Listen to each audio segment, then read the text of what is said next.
tell me about your best friend, Olaf. What is he like? Is he difficult to work with? No, he's a dream come true. Olaf is well, first of all, the thing I really love about him is his perspective on the world.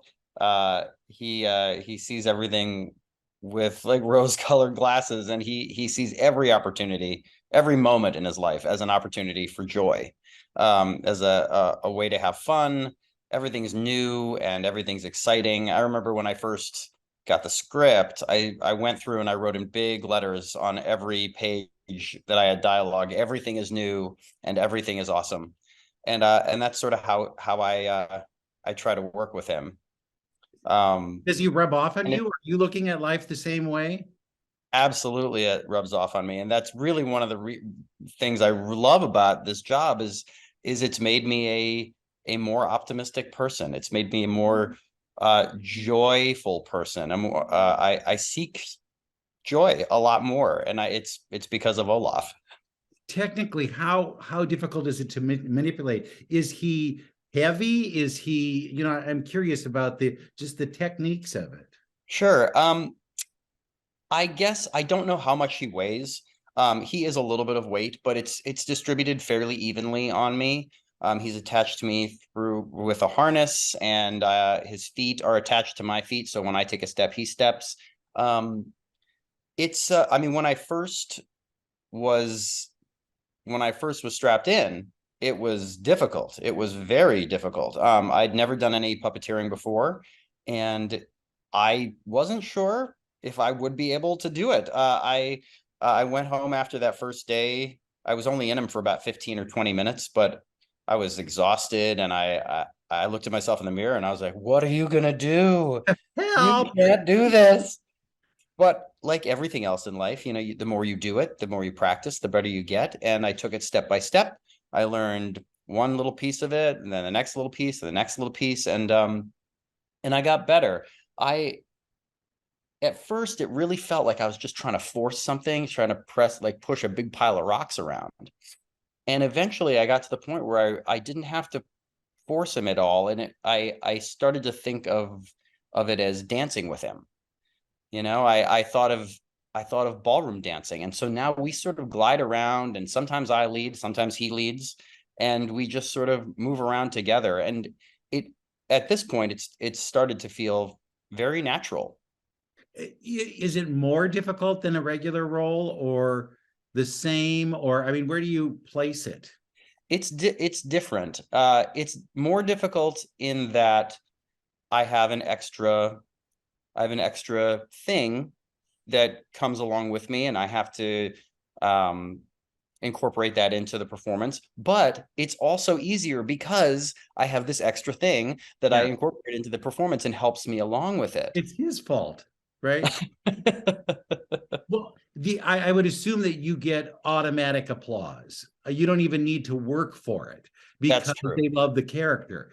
But then is it something that you have to keep earning after they, the initial kind of blush of excitement?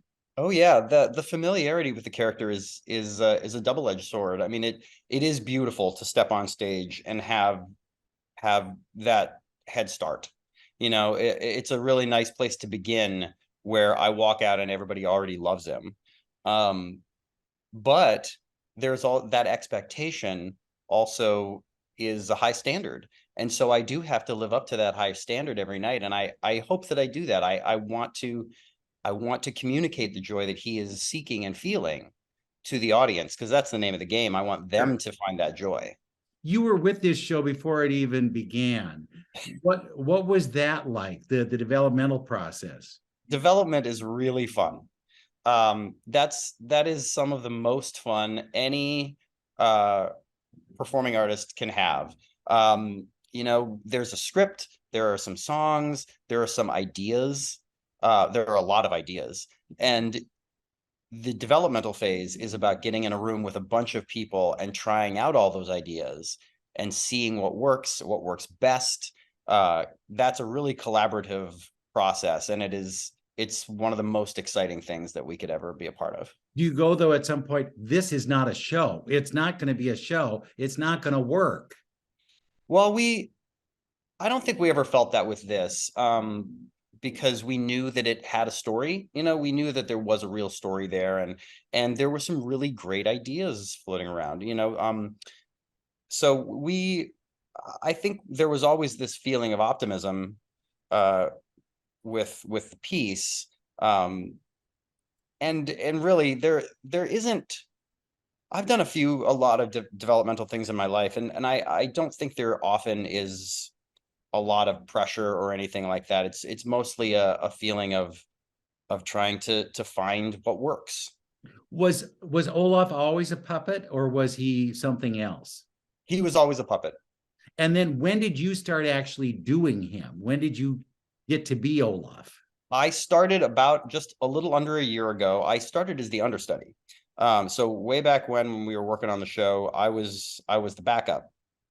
And after the show rebooted here on tour, after it reopened, um, I came out again and I was the understudy there, here for a year. And F. Michael Haney was playing Olaf at the time. And when F left last year, they moved me up, and I've been doing it since September, early September. You feel ownership then? It's he's my Olaf. I do. I do feel that, but I don't feel proprietary about it, because having been an understudy, I have seen several people play the role before, and I hope that I do all of them justice. I feel that I've taken a bit from all the people I've seen and worked with doing it, and I hope that I'm living up to their standards. During the pandemic, what did you do? Well, that's a long story. Everything shut down in our industry, obviously, and my wife and I were living in New York in our little apartment for quite some time, and realized that we really couldn't sustain that. And we ended up putting all our stuff in storage and moving out of New York. We spent a lot of time with our families. We sort of went month on, month off with both sets of our parents, and saw our way through the pandemic that way. It was very serendipitous when things started to look like they were beginning to open back up, or in New York auditions were starting to happen again, and we were getting ready to come back to New York, find a place to live, and start up whatever process there was. And we were very lucky to get the call to come out on this tour. Did you think the business isn't going to come back? I've got to think of something else to do. I have to have a different game plan. That thought did cross my mind.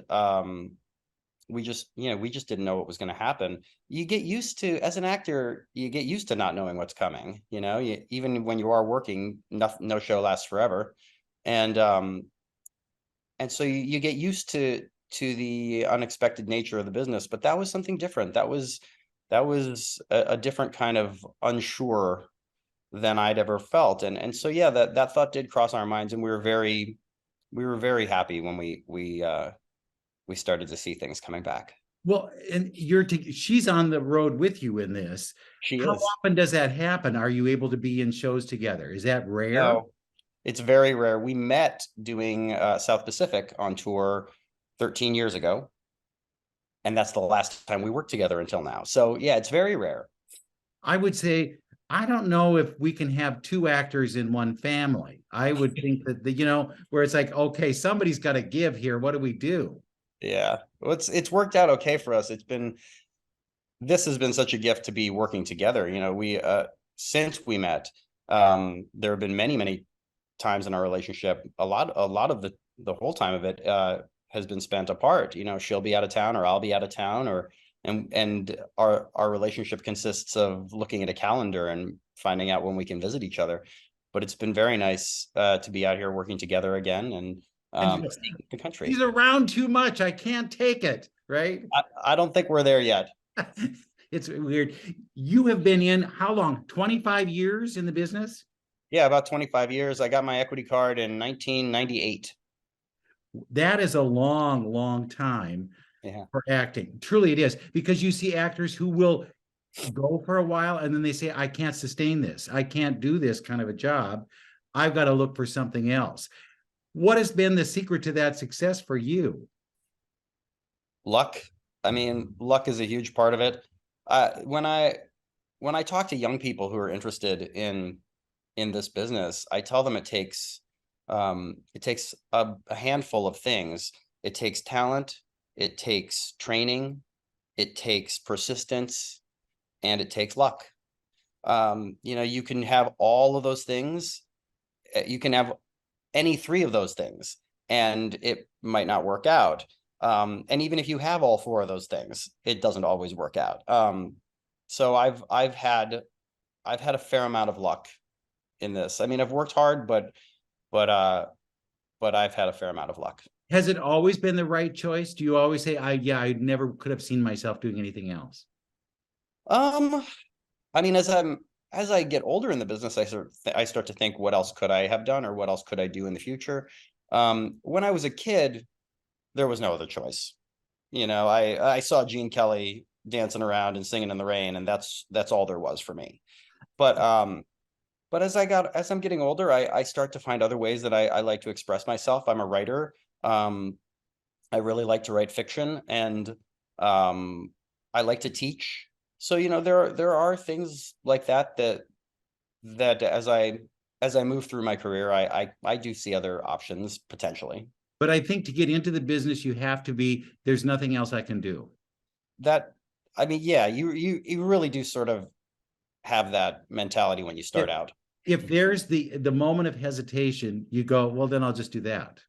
You know, Yeah, and I see it frankly, with people. it's too hard of a. I mean, it's too hard if you're not really all in. You know, if you got one foot in, one foot out, I don't know what the point is, because you're just dealing with a bunch of difficulty for no reason. In that 25 years, what shows do you really, embrace and say, oh, that was one of my favorites? My Broadway debut was Dirty Rotten Scoundrels. Mm. I was a swing in that, and I adore that show. I anytime that I wasn't on stage, I was out in the audience watching it. I laughed so hard at it all the time. Um, so that one always has a cherished part in my heart for that. I love South Pacific because I met my wife on that. Um, and I really loved Cats. I played Skimbleshanks in the Cats revival a few years ago, and that show is very, very dear to me. I loved that show. But isn't that one of those shows where you go, oh, I can't believe this. I'm doing this. Really? This is a job. I should be in tights and running around like a cat. It is that you do feel that way before you do it. And like I got the job and I was like, oh my God, I can't believe I'm doing Cats. This is crazy. How hard was it to dance? Was It's it? so hard. It Yeah. is so hard. It is Okay. a Hang very, on. very what? So you thought, well, yeah, okay. And then, Well, then you start doing it. And the difficulty of it is is invigorating. It's not just a hard dance, it's a very, very hard sing as well. And so every night at the end of the show, you have accomplished something very, very big, a mammoth accomplishment, every night. But the other thing, the really important thing about the show is that it's about forgiveness and inclusion and community. And so every night I was taking my character from a place of exclusion and hatred to learning how to forgive and learning how to accept.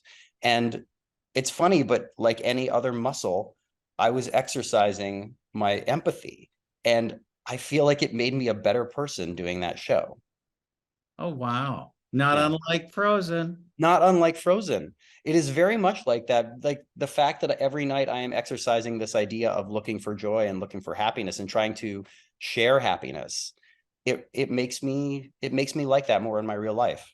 Okay. But when you're in Cats, you go, oh, come on. Grisabella should not be the one who gets to go to the Heaviside Layer. Well, She I comes think out with that old sad song, and that's all she does. She doesn't bust a hump at all to get that choice, and it drives me crazy. there's a great podcast called The Wrong Cat Died, and I've done an interview on it. It's all about that. It's all about who should have gone to the heaviside layer. Come on. I mean, yeah, you come out and you look kind of chewed, but I don't think that's enough. And if you've got poor old Gus, the theatrical cat, out there shaking and reliving his whole life, come on, it's got to be. You know what I mean? But those are the tricks that I guess you have to work with. Are there shows that you regret doing? No, No. no, I've liked I've liked all the stuff I worked on. And then are there roles that you look and you say, I want to do that? You know, I mean, I've done Olaf was one I really wanted to do. I didn't know it, but Skimbleshanks was one I really wanted to do. Um, you know, I've always really loved the I saw Parade, the original Parade, years and years ago, and Yeah. Evan Pappas. Yeah, I know. Evan Pappas played the reporter, the guy who sings Big News. And I remember really loving him in it and thinking, oh, I'd love to play that role. Um, uh, Marty Moran, who played the telegraph operator in Titanic. I remember watching him and thinking, oh, that would kill to be in his shoes. There are those couple things that I would really like to do. Well, there's still time, you There know. sure is. It's not like it's whatever. Were you a big Disney fan before you got into this? Did you say, "Oh, I love Frozen. It's my favorite show," or it was like, "What's Frozen?" I've always liked Frozen. I thought Frozen was a really not just a good film and a good story, but I thought it was an important story. Um, you know, Disney has a tradition of really leaning into this idea that princesses need to be saved by princes. And Frozen is not that. It's not about a princess finding her true love in a prince. It's about the love between sisters. About the love of a family. Um, and luckily I get to be part of that family. You know, Olaf Sure. is a little bit of each of them. He's really sort of the bond between the two of them. So that's one of the things I really love about Frozen. Then, do you collect a lot of the stuff? Are you like, is there Olaf all over? My mother-in-law has stuffed Olafs everywhere. The only real thing that I have is a mug. I have a little mug that we sell at merch that says I love warm hugs. It's a really nice Olaf mug. Ah, that's sweet. Well, Yeah. just think, you don't have children, do you? No, So the kids could have all that stuff if you just collected a little more. Just, they could. I'm just putting it out there. But anyway, well, I am dying to see you in this. So will you promise to do a great job? I promise. I want the best because I have Olaf in my heart, and I hope that he lives up to that. Oh, he will. Are you sure? I'll do my best. Okay. Thank you so much, Jerry. Appreciate it. Thank you. My pleasure.